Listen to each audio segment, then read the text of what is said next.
बिस्मिल्लाहिर्रहमानिर्रहीम। अस्सलाम वालेकुम। कैसे हैं आप सब। आज हम बनाने लगे हैं रोटी का पिज़्ज़ा। तो सबसे पहले मैंने आलूओं को बॉईल कर लिया है और इस तरह हाथ के साथ ही मैश करना है इसको, क्योंकि इसको थोड़ा सा मोटा मोटा मैश करना है, मैशर के साथ या फिर ग्रेट हमने नहीं करना है। तो इसको हाथ के साथ अच्छी तरह से मैश कर लिया। तो ये देखिए कितना थोड़ा थोड़ा सा मोटा मोटा हमने आलू रखा है। और अब हम डालेंगे इसके अंदर एक टमाटर है कटा हुआ, बारीक बारीक कटिंग में किया हुआ, और साथ ही हाफ प्याज है, उसको भी बारीक कटिंग में कट कर लिया था। प्याज अगर आपको पसंद है तो डालिएगा, वरना स्किप कर दें।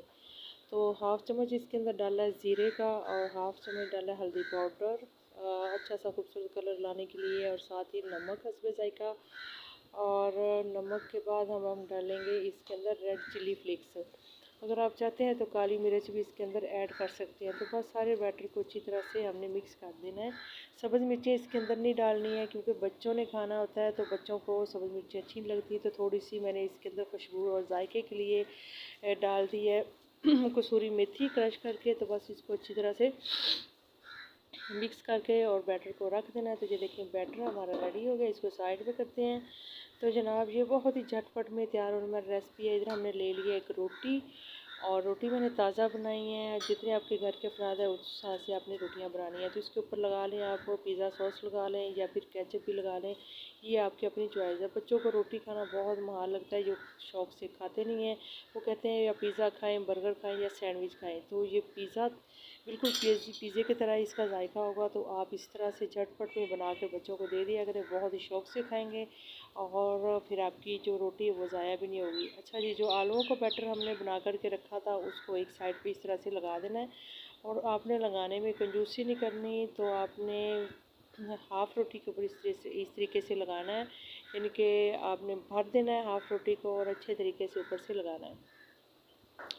अगर आपको चिकन पसंद है तो वो भी बॉयल करके इसके अंदर डाल सकते हैं आप।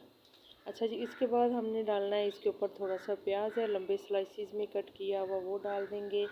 और उसके बाद हमने क्या करना है, टमाटर है हमारे पास, टमाटर हमने पहले भी डाले थे, और थोड़ा सा और डाल देंगे इस तरह लंबे लंबे पीसीज में कट किए हुए। वीडियो अगर अच्छी लगी तो लाइक और सब्सक्राइब ज़रूर कीजिएगा, और नए देखने वाले प्लीज़ इसको जो है सब्सक्राइब कर दिया करें, और अच्छा सा कमेंट्स दे दिया करें। तो साथ ही मैं जो है वो मोज़रेला चीज़ जो है वो जो मैंने घर में बनाई होममेड है, तो ये इसके ऊपर इस तरीके से क्रश करके डाल रही हूँ ग्रेटर से। अगर आपने क्रश करके नहीं डालनी तो इसको वैसे भी स्लाइस बना के काट करके रख सकते हैं ऊपर। अगर आपके घर में मौजूद नहीं है तो आप ना डालिएगा, आप उसको भी स्किप कर सकते हैं। तो बस रोटी को अब हमने फ़ोल्ड कर देना इस तरीके से। फ़ोल्ड करने के बाद इसको साइड पे करते हैं, और इसी तरीके से सेम दूसरी रोटी को तैयार करेंगे। तो जनाब उसी तरीके से मैंने सॉस लगा दिया था केचप, और साथ ही आलू का बैटर रख दिया था, प्याज रख दिया और टमाटर रख दिया, ठीक है। और उसके बाद जो है चीज़ रख दी इसके ऊपर इस तरीके से। तो इसके बाद हमने क्या करना है, इसको अच्छे तरीके से इस तरीके से फ़ोल्ड कर लेना है, इस तरीके से ऊपर से दबा देना है।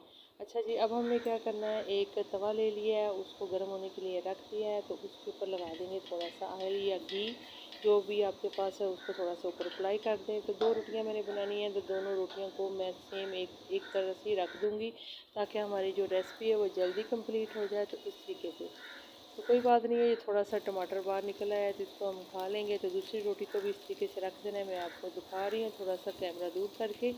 दोनों रोटियाँ ऊपर आ गई हैं। तो बस अब हमने क्या करना है, इसको एक साइड से मीडियम टू लो फ्लेम पे थोड़ा सा पकाना है। रोटी तो पहले की पकी हुई है, लेकिन इसको थोड़ा सा और पकाएंगे, और उसकी साइड जो है हमने इस तरीके से चेंज कर देनी है, हाथ के साथ पकड़ करके इस तरीके से।